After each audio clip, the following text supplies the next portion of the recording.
तो previous class में हम लोगों ने फ्री फॉल के बारे में पढ़ा था और एक्सेलरेशन ड्यू टू ग्रेविटी के बारे में पढ़ा था। हम लोगों ने यहां तक पढ़ लिया था कि एक्सेलरेशन ड्यू टू ग्रेविटी की वैल्यू कितनी होती है। वैल्यू शायद नहीं पढ़े थे, हम लोगों ने ये पढ़ लिया था कि फॉर्मूला क्या होता है, एक्सेलरेशन ड्यू टू ग्रेविटी का फॉर्मूला क्या होता है, वो फॉर्मूला हम पढ़ चुके थे, है ना। हम लोगों ने फॉर्मूला पढ़ा था small g is equals to G M E upon R E square. हमने ये वैल्यू पढ़ी थी, g is equals to G M E upon R E square. ये हम लोगों ने लास्ट टॉपिक पढ़ लिया था, यहां तक पढ़ लिया था प्रीवियस क्लास में। आज हमें पढ़ना था कि एक्सेलरेशन ड्यू टू ग्रेविटी जो ये है इसकी वैल्यू कितनी होती है, क्या ये फिक्स होती है या वेरी करती है। अगर प्लेस टू प्लेस अगर हम एक जगह से दूसरी जगह जाते हैं, अर्थ में एक पोजीशन से दूसरे पोजीशन पर जाते हैं, तो क्या ये इस जी की value acceleration due to gravity की वैल्यू क्या चेंज होती है, और चेंज होती है तो कितनी हो जाती होगी चेंज होकर के, ये आपको पता करना था। तो फिलहाल देखते हैं, ये जो जी है स्मॉल जी, इसकी वैल्यू फिक्स होती है, ये यूनिवर्सल ग्रेविटेशनल कांस्टेंट है और इसकी वैल्यू होती है 6.67 इंटू 10 टू द पावर -11। ये इसकी वैल्यू है, ये फिक्स है, ये चेंज नहीं होती कभी भी। यानी यूनिवर्स में आप कहीं पे भी चली जाइए, इस जी की वैल्यू, इस कैपिटल जी की वैल्यू कहीं पर भी चेंज नहीं होगी। It's a universal gravitational constant, it means पूरे यूनिवर्स में चेंज नहीं होगी। हो सकता है आप एक गैलेक्सी को छोड़ करके दूसरे गैलेक्सी में चले जाएं, तब भी जी की वैल्यू चेंज नहीं होगी। Me means mass of earth. We know that mass of earth is not variable. mass of earth change तो नहीं हो सकता ना। हम कहते हैं कि यहां पर अर्थ का मास इतना है और दिल्ली में जाकर के अर्थ का मास कुछ अलग हो जाएगा, क्या ऐसा पॉसिबल है? अर्थ का मास चेंज होगा, हम पोजीशन चेंज करें तो? हमारे पोजीशन चेंज करने से मेरे ख्याल से मास तो कम नहीं होगा, यानी अर्थ का मास तो उतना ही रहेगा ना। अर्थ से कुछ निकाल करके बाहर तो फेंक नहीं रहे हो कि अर्थ से कुछ निकाला और उसको अर्थ से बाहर फेंक दिया। क्या फेंक सकते हो कोई चीज अर्थ से निकाल करके अर्थ के बाहर? जाता ही नहीं है, तो मास में इफेक्ट नहीं होगा। मतलब मास भी फिक्स हो गया। मास कितना होता है, अर्थ का मास कितना होता है भाई, पता है किसी को? एक बार मैंने बताया था, याद हो तो? 6 into 10 to the power 24 kg। Good, ये अर्थ का मास होता है। अब बात करें ये R E is the radius of earth. क्या अर्थ की रेडियस चेंज हो सकती है? अगर अर्थ को हम स्फीयर के शेप का मान लें, अर्थ को हम स्फीयर के शेप का मान लें, तो क्या इसकी रेडियस चेंज हो सकती है समय के साथ या पोजीशन चेंज करते करते? रेडियस लगभग चेंज नहीं होती, चेंज होती है बट लगभग चेंज नहीं होती, ऐसा मान लीजिए। लगभग चेंज नहीं होती। और कितनी होती है? 6400 किलोमीटर मैंने बताई थी। जब आप कैलकुलेशन करोगे तो 6400 किलोमीटर पुट करोगे, और रियल में कितनी होती है? रियल में भी बताया था, कितने होता है रियल में?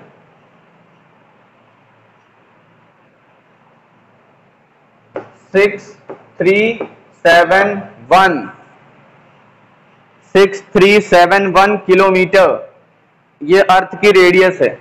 बट कैलकुलेशन में ये काफी टफ हो जाएगा, इसलिए इसको यूज करते हैं, राउंड ऑफ कर लेते हैं। हम पढ़े होंगे राउंड ऑफ, आप लोग क्लास 6 या 7 में पढ़े होंगे। नियरेस्ट 100, नियरेस्ट 1000, वही वाला राउंड ऑफ है ये। तो ये नियरेस्ट 100 का है। नियरेस्ट 100 में 371 के नियरेस्ट कौन होगा? 400 होगा, इसीलिए हम लोगों ने इसको राउंड ऑफ कर लिया। ठीक है, तो समझ में आया। अब देखिए, ये जो जी है, एम ई है और आर ई है, ये जो स्मॉल जी की वैल्यू है, ये तीन चीजों पर ही डिपेंड कर रही है। तो इसका फॉर्मूला जो है उसमें तीन चीजें ही तो हैं, कैपिटल जी है, एम ई है और आर ई है। ये तीनों चीजें कांस्टेंट हैं, ये तीनों चीजें चेंज नहीं होंगी। अगर ये तीनों चीजें चेंज नहीं होंगी तो क्या स्मॉल जी की वैल्यू चेंज होगी?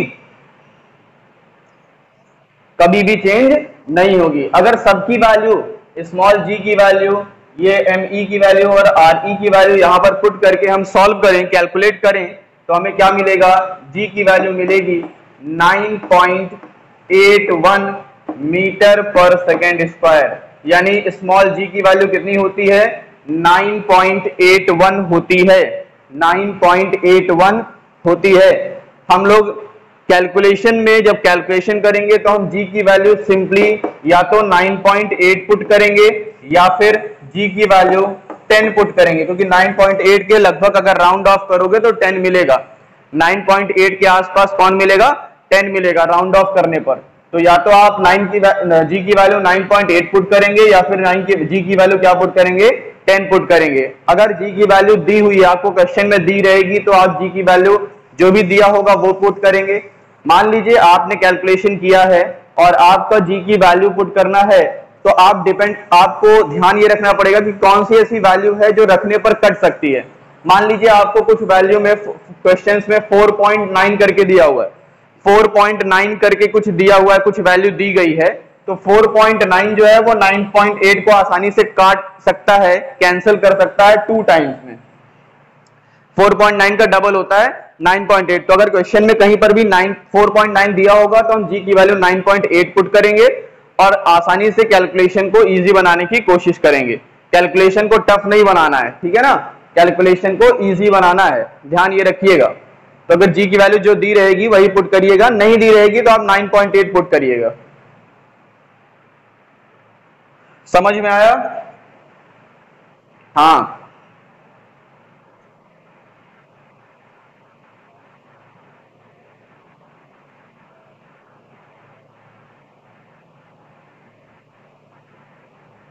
हो तो जाएगा बेटा, बात तो सही है, लेकिन कई बार क्वेश्चन में हो जाता है ना कि 4.9 आपको दे दिया, एग्जैक्ट आपको वैल्यू दी हुई है, तो आप जी की वैल्यू 9.8 पुट करके सॉल्व करिएगा। वहां पे 10 पुट कर देंगे तो कैलकुलेशन थोड़ा सा टफ हो जाएगा आपके लिए। ठीक है, समझ में आया? तो जी की वैल्यू क्या होती है? फिक्स होती है। जी की वैल्यू चेंज नहीं होती, जी की वैल्यू अर्थ के अंदर फिक्स होती है। कितनी होती है? तो 9.8 या फिर उसको हम राउंड ऑफ करके 10 लिख लेते हैं। जी की वैल्यू 9.81 होती है एग्जैक्ट, लेकिन 9.8 रख करके सॉल्व किया जाता है। 9.8 क्लियर है? ठीक है, ऐसा नहीं है कि जी की वैल्यू चेंज नहीं होती, जी की वैल्यू चेंज भी होती है। कैसे? हम ये जानते हैं कि हमारी अर्थ टोटली गोल तो है नहीं, टोटली स्फीयर की शेप की तो है नहीं, है ना। अर्थ हमारी कैसी है? ऊपर साइड यानी पोल्स पर, नॉर्थ पोल पर और साउथ पोल पर कैसा है? थोड़ा सा फ्लैटेड है, थोड़ा सा फ्लैट है, ऐसे है, ऐसे है हमारी अर्थ, ऐसे है। अपर साइड पर और लोअर साइड पर यानी नॉर्थ पोल पर और साउथ पोल पर थोड़ा सा फ्लैट है, ऐसी है ना, पता होगा सबको, ज्योग्राफी में पढ़ा होगा आप लोगों ने। ठीक है, तो ये फ्लैट है, कुछ इस तरीके से है हमारी अर्थ। तो अगर हम यहां से बात करें यहां पर, तो रेडियस यहां पर इतनी होगी, यहां पर रेडियस इतनी है, और जब यहां पहुंचेंगे तो रेडियस देखो कम हो गई, थोड़ा सा यहां पर रेडियस कम हो जाएगी ना। ऐसे सर्कल में ऐसे बनना चाहिए था, बट सर्कल ऐसे ना बन के हमारी अर्थ ऐसे हो गई है, फ्लैट हो गई है यहां पर, तो रेडियस कम हो गई ना, रेडियस क्या हो गई? कम हो गई। अच्छा, जी की वैल्यू देखिए, जी की वैल्यू क्या होती है? G M E upon R E square. किसको? बेटा क्लास ऑन है, आराम से ज्वाइन कर सकता है वो, मुझे एडमिट करने की जरूरत नहीं पड़ेगी, ऑटोमेटिक ज्वाइन हो जाओगे आप लोग। वो मीटिंग आईडी और पासवर्ड या फिर गलत ले रहा होगा, समथिंग कुछ गलत किया होगा, अदरवाइज वो क्योंकि ओपन है वो आ सकता है। मैंने कोई बाउंडेशन नहीं लगाया है, कोई भी ज्वाइन कर सकता है इस समय क्लास को। चलिए, ठीक है ना। तो देखिए अब जी की वैल्यू क्या होती है? G M E upon R E square होती है। यहां पर आर ई इतना है, यहां पर इसकी वैल्यू कुछ कम हो गई, रेडियस कुछ कम हो गई। अब बताइए, जैसे ये वैल्यू रेडियस कुछ कम हो जाएगी, थोड़ा सा भी कम होगी, तो जी की वैल्यू बढ़ जाएगी ना। अगर ये कम होगा तो जी की वैल्यू बढ़ जाएगी, यानी पोल्स पर जी की वैल्यू क्या होती है? मैक्सिमम होती है। पोल्स पर जी की वैल्यू मैक्सिमम होती है, मैक्सिमम। और इसे कहते हैं इक्वेटर, इसको कहते हैं इक्वेटर। इक्वेटर पर क्या होती है? मिनिमम होती है। ठीक है, इसे कहते हैं इक्वेटर और इसे कहते हैं पोल्स। तो पोल्स पर जी की वैल्यू मैक्सिमम और इक्वेटर पर जी की वैल्यू क्या होती है? मैक्सिमम मिनिमम होती है। ये ध्यान रखिएगा आप लोग। पूछा जा सकता है एक नंबर में कि कहां पर जी की वैल्यू कहां पर मिनिमम होती है और कहां पर मैक्सिमम होती है। तो मिनिमम होती है इक्वेटर पर और मैक्सिमम होती है पोल्स पर। यानी आप इक्वेटर पर आओगे तो जी की वैल्यू मिनिमम रहेगी। जैसे जैसे जैसे जैसे आप पोल्स के नजदीक जाते जाओगे तो जी की वैल्यू क्या होगी, बढ़ती चली जाएगी। जी की वैल्यू बढ़ती चली जाएगी। यानी यहां पर पोल पर जाकर के कोई कुछ फेंकेगा, कोई छोड़ता है, ऐसे ड्रॉप करता है किसी चीज को, तो जब जमीन से टकराएगा तो उसकी स्पीड बहुत ज्यादा होगी। और मून पर बात करें तो मून पर जो होता है वो जी की वैल्यू जो होती है, स्मॉल जी की वैल्यू जो मून पर होगी, यानी मून पर acceleration due to gravity, moon पर एक्सेलरेशन ड्यू टू ग्रेविटी को हम जी डैश से शो करते हैं। जी डैश, इसको कहते हैं जी डैश। वो कितना होता है, यहां की एक्सेलरेशन ड्यू टू ग्रेविटी के 6 टाइम्स कम होता है। 6 टाइम्स कम होता है, कह सकते हो 1/6 होता है। यहां की जी की वैल्यू के 1/6 होता है। इसका मतलब अगर यहां पर हमारा वेट 60 केजी है तो मून पर जाएंगे तो हमारा वेट 10 केजी मेजर करेगा। हमारा वेट कितना बताएगा, 10 केजी बताएगा। 1/6 हो जाता है। मून पर एक्सेलरेशन ड्यू टू ग्रेविटी की वैल्यू 1/6 हो जाती है, जिस वजह से हमारा वेट, हाँ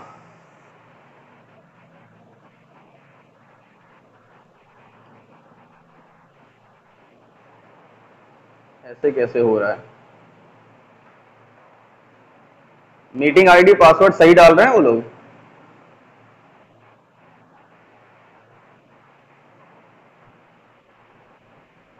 लिंक से कनेक्ट होने की कोशिश करेंगे तो हो चुका फिर तो। उनको बोलो आईडी और पासवर्ड डालें, वो लिंक से ना कनेक्ट होने की कोशिश करें। लिंक मैंने सेंड नहीं की है, मेरा लिंक तो है भी नहीं, मैंने दिया भी नहीं किसी को। लिंक कॉपी करने से मतलब नहीं है ना बेटा। लिंक तो होती है वो दूसरे आईडी के लिए होती है, दूसरा कोई टीचर दे रहा है। जब मैं लिंक दूंगा तब उस लिंक से आप कनेक्ट होगे ना। उसमें मीटिंग आईडी और पासवर्ड होती है। मेरी मीटिंग आईडी पासवर्ड डालो और ज्वाइन, सिंपल सा कुछ नहीं करना है, ज्वाइन के ऑप्शन पर जाना है, मीटिंग आईडी पासवर्ड डालना है और ज्वाइन कर देना है। उनको सिखाओ। Good morning. कौन आए हैं भाई? सक्षम पाल। कैसे ज्वाइन कर रहे थे बेटा?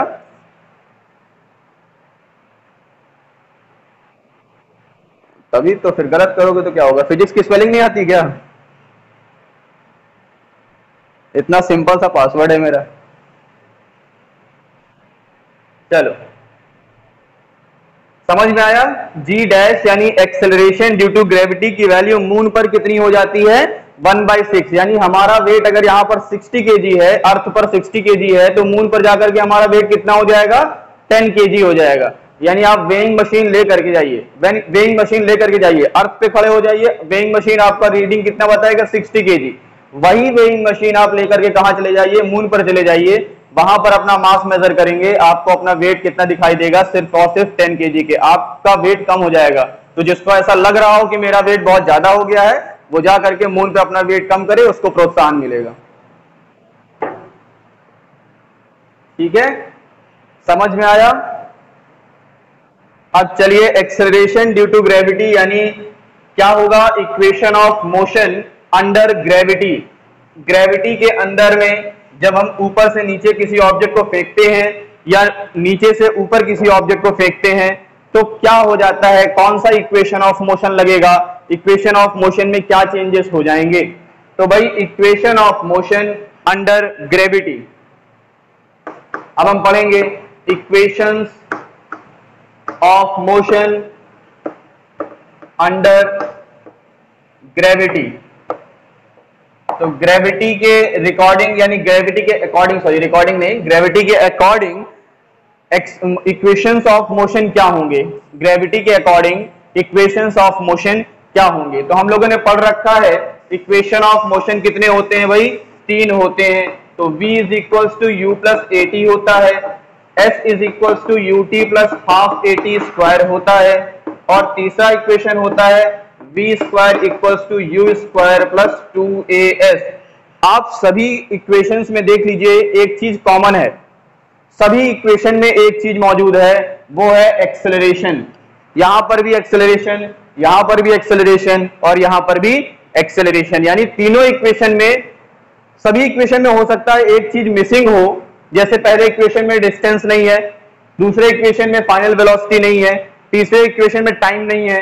तो इस तरह से आपने देखा कि सभी वेरिएबल्स जो है वो हर एक इक्वेशन में कुछ ना कुछ मिसिंग है, बट एक चीज कॉमन है, वो है एक्सेलरेशन, सभी इक्वेशन में कॉमन है।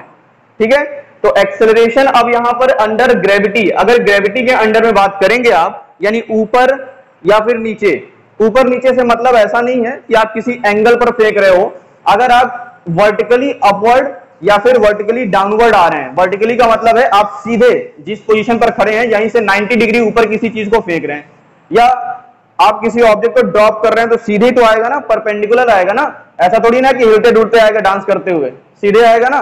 तो यानी इट मींस वर्टिकली डाउनवर्ड, और आप स्ट्रेट अगर आप ऊपर फेंकते हो किसी चीज को तो वो कहलाता है वर्टिकली अपवर्ड। जैसे मैंने ये चौक लिया और चौक को ऐसे फेंक दिया, ऊपर फेंका, तो ये वर्टिकली अपवर्ड हुआ, और कोई चीज नीचे आती है तो उसको कहते हैं वर्टिकली डाउनवर्ड। तो जब वर्टिकली अपवर्ड होता है और वर्टिकली डाउनवर्ड होता है तब ये इक्वेशंस अप्लाई होते हैं। यहां पर देखिए, जब ऊपर जाएगा, जब ऊपर कोई ऑब्जेक्ट जाती है तो उसकी वेलोसिटी धीरे धीरे कम होती जाती है। अगर कोई ऑब्जेक्ट ऊपर फेंका जाता है तो उसकी वेलोसिटी धीरे धीरे धीरे धीरे धीरे धीरे कम होती चली जाती है। एक पोजीशन पर वेलोसिटी जीरो हो जाती है, जहां वेलोसिटी जीरो हो जाती है वही ऑब्जेक्ट फिर से वापस आना स्टार्ट करता है नीचे की तरफ। अगर वेलोसिटी, सोचो किसी ऑब्जेक्ट की वेलोसिटी कम ही ना हो, धीमे ही ना हो, तो ऑब्जेक्ट तो चला जाएगा ना अर्थ के बाहर, आएगा ही नहीं वापस, स्पेस में चला जाएगा। लेकिन ऑब्जेक्ट की वेलोसिटी धीरे धीरे धीरे धीरे कम होती जाती है और एक पोजीशन पर आकर के जीरो हो गई, तब वो ऑब्जेक्ट क्या हो गया, नीचे आना स्टार्ट करता है। जैसे मैं इस चौक होल्डर को अगर मैं ऊपर की तरफ फेंकता हूं तो ऊपर की तरफ ये वापस नीचे आया। नीचे क्यों आया? क्योंकि यहां पर आकर के इसकी वेलोसिटी जीरो हो गई थी, तब फिर ये नीचे आना स्टार्ट किया। जब मैंने फेंका, इसकी वेलोसिटी मैंने कुछ दी ना, इसको फेंका यानी मैंने इसको इनिशियल वेलोसिटी पुश करके दी। जैसे मैंने इसको इनिशियल वेलोसिटी दी है, ऊपर जाता गया, इसकी वेलोसिटी धीरे धीरे कम होती गई, यहां पर आकर के इसकी वेलोसिटी जीरो हो गई, फिर ये आना नीचे स्टार्ट किया, और फिर नीचे आएगा तो मेरे हाथ पर गिर जाएगा। इट मींस हम क्या कर, इनिशियल वेलोसिटी जब ऊपर से नीचे आता है तब जीरो होती है। जब नीचे से ऊपर फेंका जाएगा तो हमने इनिशियल वेलोसिटी दी है, जब ऊपर टॉप पॉइंट पर पहुंचा ना, मैक्सिमम पोजीशन पर अपने पहुंचा, तो यहां पर इसकी, जब हमने नीचे से वेलोसिटी दी थी, इनिशियल वेलोसिटी थी वो, यहां पर आकर के फाइनल वेलोसिटी जीरो हो गई, फाइनल वेलोसिटी बिकम्स जीरो। फिर लेकिन जब ये नीचे आना स्टार्ट किया तो फिर से इसके दो मोशन हो जाएंगे, इसके दो मोशन कहलाएंगे, एक तो अपवर्ड मोशन और एक डाउनवर्ड मोशन। जब अपवर्ड करेंगे, जब आप अपवर्ड का कैलकुलेशन करेंगे तो इनिशियल वेलोसिटी वो होगी जो आपने इसको दी थी, और फाइनल वेलोसिटी क्या होगी, जीरो होगी। जब आप डाउनवर्ड मोशन की बात करेंगे, जब आप डाउनवर्ड मोशन की बात करेंगे तो इनिशियल वेलोसिटी जीरो हो जाएगी, इनिशियल वेलोसिटी जीरो, और फाइनल वेलोसिटी जब आपके हाथ पर जिस वेलोसिटी से टकराएगा वो फाइनल वेलोसिटी होगी। समझ में आया? तो जब ऊपर जा रहे हैं, जब ऊपर जा रहे हैं तो वेलोसिटी कम हो रही है, जब ऊपर जा रहे हैं तो वेलोसिटी कम हो रही है, यानी क्या हो रहा होगा वहां पर, डी एक्सेलरेशन हो रहा होगा। एक्सेलरेशन का उल्टा क्या कहते हैं इसको, डी एक्सेलरेशन। यानी अगर वेलोसिटी बढ़ती है तो उसको कहते हैं एक्सेलरेशन, वेलोसिटी घटती है तो उसको कहते हैं डी एक्सेलरेशन। जैसे क्या करते हो, या इस चीज को मैंने बताया भी था जब हम लोग फर्स्ट चैप्टर पढ़ रहे थे, मोशन पढ़ रहे थे, वहां पर मैंने बताया था एक्सेलरेशन और डी एक्सेलरेशन, या इसी को रिटार्डेशन भी कहते हैं, मैंने बताया था। जैसे आप गाड़ी चलाते हो तो स्पीड आप बढ़ा रहे हो तो उसको एक्सेलरेशन कहेंगे, अगर आप स्पीड घटाते हो तो क्या कहेगा, डी एक्सेलरेशन कहलाएगा, या उसको आप रिटार्डेशन कहते हो। तो जब आप स्पीड बढ़ रही है तो एक्सेलरेशन, स्पीड घट रही हो तो रिटार्डेशन। तो यहां पर क्या हो रहा है, ऊपर जाते टाइम क्या हो रहा है, स्पीड घट रही है, यानी क्या हो रहा है, रिटार्डेशन हो रहा है, रिटार्डेशन, रिटार्डेशन हो रहा है। तो एक्सेलरेशन यानी यहां पर क्या लगेगा, एक्सेलरेशन किस में लगेगा, माइनस में लगेगा। एक्सेलरेशन कैसा होगा, माइनस में होगा। और यहां पर एक्सेलरेशन कौन सा वर्क कर रहा है, तो acceleration due to gravity work कर रहा है, यानी ऊपर जाते time acceleration due to gravity कैसा होगा, माइनस में होगा, माइनस जी। और जब ऊपर से कोई ऑब्जेक्ट नीचे आएगा तो एक्सेलरेशन ड्यू टू ग्रेविटी क्या लगेगा, प्लस लगेगा। तो जब कोई ऑब्जेक्ट ऊपर से नीचे आएगा, इसको हम लिख रहे हैं डाउनवर्ड मोशन, डाउनवर्ड। अगर कोई डाउनवर्ड मोशन होगा तो इक्वेशन ऑफ मोशन हो जाएगा v is equals to u plus g t. S is equal to u t plus half g t square, और लास्ट में लगेगा v square equal to u square plus 2gs। हाँ, जहां पर acceleration है वहां पर क्या लग जाएगा, एक्सेलरेशन ड्यू टू ग्रेविटी लग जाएगा। और जहां पर डिस्टेंस है, डिस्टेंस की जगह पर आप क्या लगा देंगे, हाइट लगा देंगे। क्या लगा देंगे, हाइट, क्योंकि आप ऊपर जाएंगे तो क्या लगेगा, हाइट लगेगी ना। आप जमीन पर चल रहे हैं तो डिस्टेंस हो गया या डिस्प्लेसमेंट हो गया, लेकिन अगर आप ऊपर या फिर नीचे जा रहे हैं तो इसको क्या कहा जाएगा, हाइट कहा जाएगा। तो डिस्टेंस की जगह पर क्या लग जाएगा, हाइट लग जाएगा। अब अपवर्ड मोशन की बात कर लें तो अपवर्ड मोशन पे क्या होगा, अपवर्ड मोशन में देखिए, अपवर्ड मोशन में g क्या हो गया, माइनस में हो गया, तो v इज इक्वल टू क्या हो जाएगा, u minus g t, h equal to हो जाएगा u t minus half g t square, और तीसरा इक्वेशन बन जाएगा v square equal to u square minus 2g और h। ये समझ में आया सबको।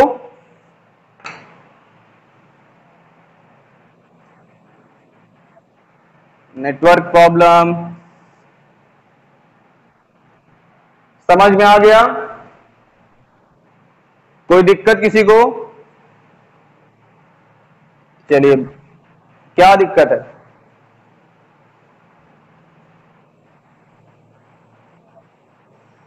क्या बता रहे थे,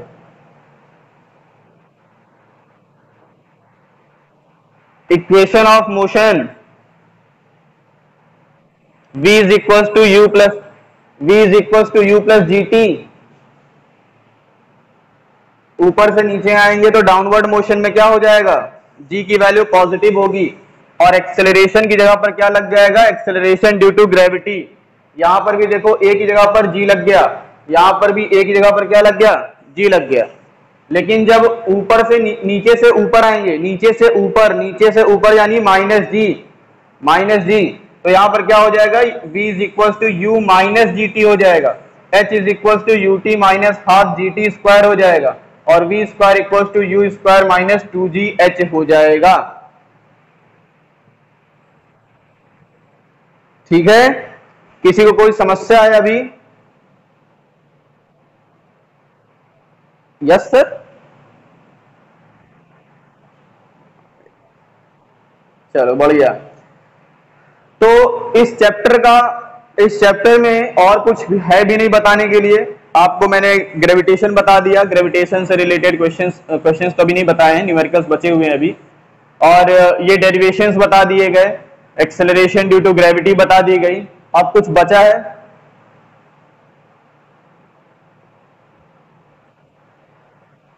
बेटा मेरे पास वॉइस नहीं आ रही है, वॉइस की बात अब मैं क्या करूं, सबको नहीं आ रही, सबको आ रही है ना, बस बढ़िया।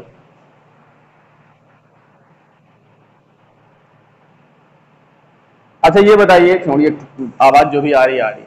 एनसीईआरटी बुक किसी के पास है? उसमें से देख करके बता सकते हो कोई टॉपिक छूटा तो नहीं है? क्योंकि मेरे पास बुक नहीं है अभी, थोड़ा देख करके बता दो कोई टॉपिक मैंने मतलब ना पढ़ाया हो इस चैप्टर से रिलेटेड, ऐसा कोई टॉपिक। अभी थ्रस्ट और प्रेशर बचा हुआ है, हाँ यहीं से बचा हुआ है। और कुछ बचा इसके पहले? हाँ वही थ्रस्ट एंड प्रेशर बचा है।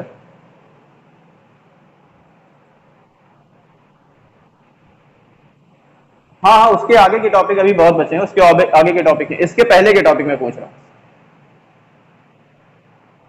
और सब पढ़ा चुके हैं इससे पहले? थ्रस्ट और प्रेशर बचा हुआ है ना, थ्रस्ट प्रेशर है, बायंसी है, उसके बाद आर्किमिडीज प्रिंसिपल होगा। ये तो स्टार्टिंग में ही पढ़ा दिए थे बेटा, इस चैप्टर के स्टार्टिंग में ही पढ़ा दिए थे ना, बस यही टॉपिक बचा होगा। अब थ्रस्ट बायंसी बचा है, थ्रस्ट बचा हुआ है, प्रेशर बचा हुआ है, और एक लॉ बचा हुआ है जिसको आर्किमिडीज प्रिंसिपल कहते हैं। हाँ लास्ट टॉपिक होगा रिलेटिव डेंसिटी। इतने टॉपिक बचे हुए हैं। तो चलिए अभी टाइम है हमारे पास, तो आज हम लोग अपथ्रस्ट और प्रेशर जानने की कोशिश करते हैं। What is upthrust and what is pressure, इसको रफ करें।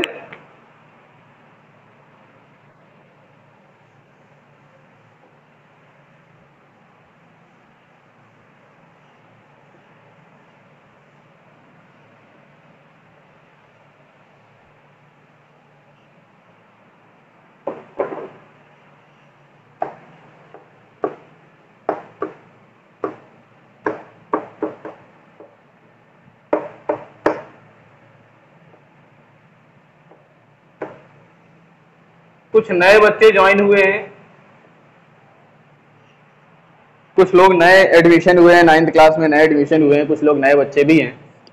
क्या उनको समझ में आता है जो पढ़ाया जाता है?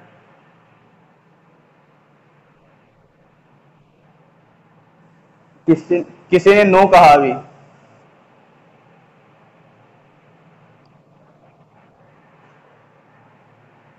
हाँ भाई, कौन कौन है ना वाला, थोड़ा सा मिलने इनसे। अभिषेक, आवाज आपकी कट रही है बेटा।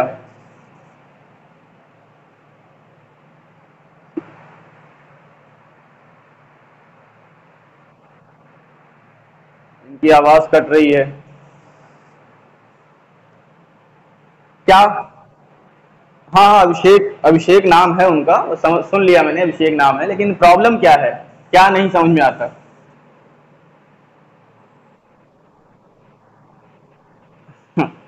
अब पहले नहीं पढ़े हो तो उसको वीडियोस देख लो, आप वीडियोस देख लो, सारी क्लासेस रिकॉर्डिंग होती हैं, उस रिकॉर्डिंग क्लास को हम यूट्यूब पर डालते हैं, यूट्यूब पर वीडियोस देख लीजिए सब इस चैप्टर के।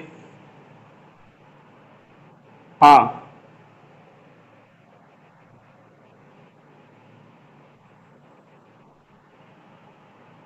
हाँ, नोट्स की बात है, जहां तक नोट्स की बात है, नोट्स तीन चैप्टर, तीसरे चैप्टर की नोट्स अभी नहीं दी है मैंने, फर्स्ट और सेकंड चैप्टर की नोट्स दे दिए, मतलब दे चुके थे, वापस से फिर से सेंड कर देंगे। हाँ, ग्रुप में सेंड करेंगे, ग्रुप में सेंड करेंगे। ठीक है, आज नहीं परसों में सेंड करूंगा, यानी वेडनेसडे को आपको नोट्स मिलेगी फर्स्ट और सेकंड चैप्टर की। ठीक है, वेडनेसडे को फर्स्ट और सेकंड चैप्टर की नोट्स जिनको नहीं मिली है वो लिख लेंगे, वहां से कंप्लीट कर लेंगे अपनी नोट्स। थर्ड चैप्टर की नोट्स बहुत जल्दी मिलेगी, थर्ड चैप्टर की नोट्स में कोशिश करूंगा संडे तक आपको प्रोवाइड करवा दूंगा। ठीक है, और कोई प्रॉब्लम बेटा? यूट्यूब पर नहीं बेटा, उसमें क्लास लिखा होगा, क्लास लिखा होगा ऊपर, मेरे थंबनेल में लिखा होगा ग्रेविटेशन, हेडिंग लिखी होगी ऊपर। 9th क्लास के ग्रेविटेशन के जितने भी चैप्टर हैं, ऊपर में मेरे जो वीडियो के थंबनेल होता है उसमें सबसे पहले ऊपर ग्रेविटेशन लिखा होगा। इससे पहले जो, हाँ, जो मेरे यूट्यूब चैनल पर है उस पर भी मिल जाएगा।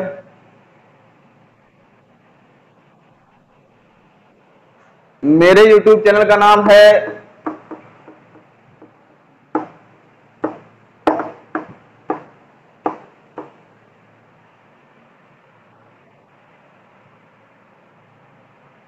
ये मेरा ये मेरा पर्सनल यूट्यूब चैनल है, इस पे भी आपको वीडियोस मिलेंगे, सारे वीडियोस जितने मैंने यहाँ पढ़ाए हुए हैं, जितने आपको क्लासेस ली गई हैं, सारे वो रिकॉर्डेड वहां पर आपको मिलेंगे। उसके बाद अगर आप इस स्कूल का जीनियस ग्रुप है, अगर ज्वाइन करना चाहते हो तो जीनियस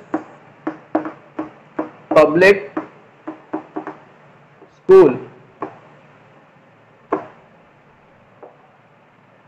ऑनलाइन क्लासेस, इस पे भी मिल जाएगा। इस पे सारे सब्जेक्ट मिल जाएंगे, यानी फिजिक्स छोड़ करके बाकी सारे सब्जेक्ट भी मिल जाएंगे आपको। फिजिक्स सिर्फ एक्सेलरेशन ग्रुप पर डालूंगा, इसमें भी है, इसमें भी है, दोनों में। नहीं, मेरे चैनल पर सारे चैप्टर्स की तो नहीं मिल पाएंगे, क्योंकि जितना मैंने यहाँ पढ़ाया वही है, और पहले 12th और 10th की पढ़ाते थे, शूट करके डालते थे, 9th क्लास की नहीं होगी।